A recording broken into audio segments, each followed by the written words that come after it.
장영실이 목숨 걸고 숨긴 것 역사에서 지워진 궁궐 지하지도 발견. 세종대왕의 가장 아끼던 벗이자 조선 최고의 천재 장영실. 하지만 1442년 어느 날 그는 비명도 없이 역사 속에서 증발했습니다. 죽었다는 기록도 무덤도 남지 않았죠. 과연 그는 어디로 사라진 것일까요?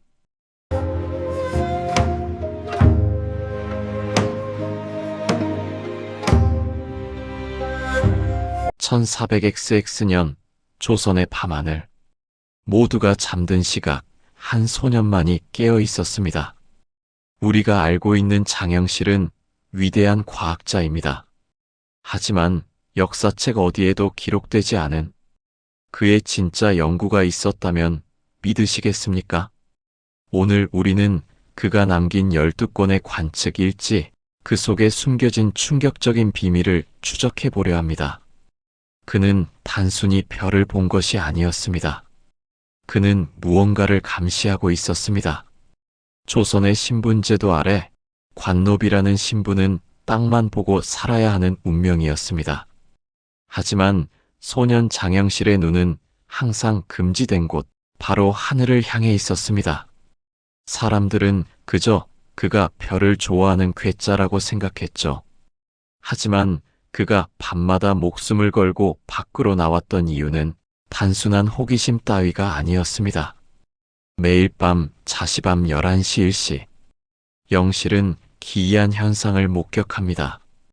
분명 어제와 똑같은 시각, 똑같은 위치에 있어야 할 별이 아주 미세하게 어긋나 있었습니다. 처음엔 자신의 눈을 의심했지만 오차는 매일 밤 반복되었습니다. 마치 누군가 인위적으로 하늘을 조작하고 있는 것처럼 말이죠. 하늘이 잘못된 것인가? 아니면 내가 미친 것인가? 이 별은 어제보다 정확히 반촌 옆으로 움직였다. 그는 이 기이한 오차를 기록하기 시작했습니다. 하지만 그의 일지 속에 적힌 숫자들을 자세히 들여다보면 어딘가 이상합니다. 별의 각도라고 하기엔 숫자가 너무나 규칙적이었기 때문입니다. 사실 그가 기록하던 것은 하늘의 별이 아니었습니다. 별을 보는 척하며 그가 시선을 둔 곳은 바로 궁궐의 담장 위. 어둠을 틈타 궁궐을 넘나드는 정체불명의 그림자들. 일지에 적힌 별의 각도는 담을 넘은 그림자의 숫자였고 별의 밝기는 그들이 사라진 궁궐 내 건물의 위치를 뜻하는 그만의 비밀 암호였던 것입니다. 수백 년이 지난 지금 우리는 이 일지를 새로운 시각으로 분석해 보았습니다. 일지에 기록된 별의 위치를 북두칠성이나 카시오페이아 자리에 대입해 보면 전혀 맞지 않습니다. 애초에 이건 하늘의 지도가 아니었으니까요. 우리는 시선을 아래로 돌려야 했습니다. 바로 이 땅, 조선의 한양으로 말이죠.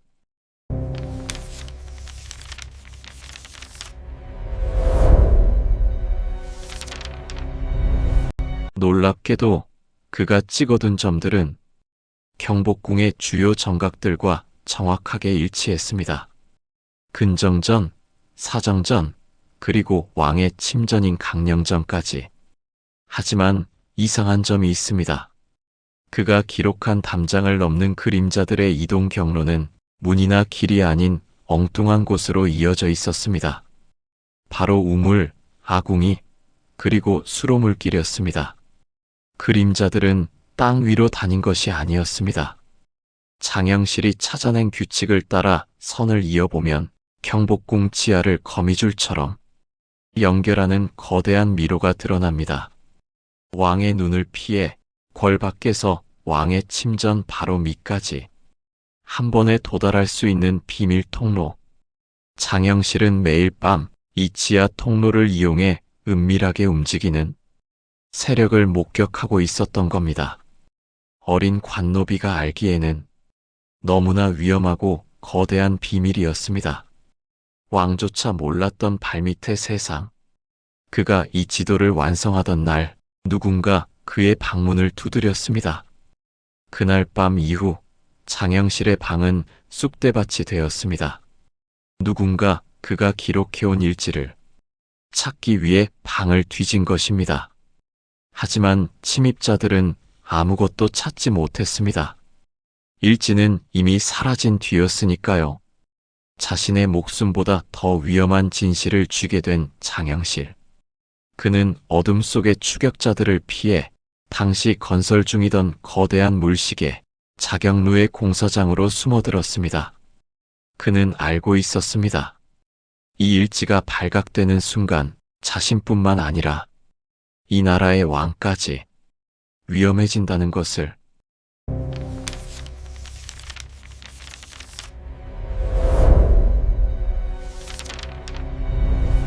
더 이상 종이에 기록을 남길 수는 없었습니다.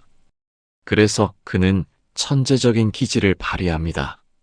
바로 자신이 만들고 있던 자경루의 설계도면 속에 지도를 숨기기로 한 것입니다. 지하 통로의 미로는 복잡한 물길 설계도로 위장되었고 암살자들의 은신처 위치는 톱니바퀴에 맞물리는 각도로 교묘하게 변형되었습니다. 시간을 알리는 기계 속에 역사의 어둠을 가둔다.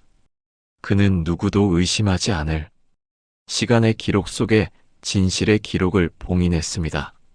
자경루가 울릴 때마다 그 비밀은 세상 밖으로 외쳐지고 있었지만 아무도 그 소리의 진짜 의미를 알아채지 못했습니다. 1434년 드디어 자경루가 완성되어 첫 시간을 알립니다. 사람들은 스스로 우는 물시계에 감탄했지만 그 기계음 속에는 장영실만이 아는 패턴이 숨어 있었습니다. 자경루의 북소리는 단순한 시각 알림이 아니었습니다. 그것은 지하 통로의 문이 열리는 시간과 암살자들이 움직이는 타이밍을 경고하는 일종의 방공 경보였던 셈입니다. 그로부터 몇 년 후 왕의 가마가 부서지는 사건으로 장영실은 역사 기록에서 흔적도 없이 사라집니다. 단순한 파직이었을까요? 아니면 입을 막으려던 자들에 의한 납치였을까요? 분명한 건 그가 사라진 뒤에도 자경루는 홀로 남아 계속해서 시간을, 아니 경고를 울리고 있었다는 사실입니다. 지금 박물관에 멈춰선 자경루. 하지만 어쩌면 그 톱니바퀴 어딘가에는 아직도 그가 숨겨놓은 지하 밀실의 지도가 끼워져 있을지 모릅니다. 우리가 무심코 지나치는 고궁의 마당 아래 아직 밝혀지지 않은 어둠의 역사가 잠들어 있을지도 모르니까요. 보이는 것이 전부가 아닙니다. 역사의 이면에 숨겨진 더 깊고 서늘한 미스터리를 계속 추적하고 싶다면 지금 바로 구독의 붓을 들고 좋아요의 낙관을 찍어 주십시오. 비하인드 더 K. 다음 이야기에서 그 봉인을 해제하겠습니다.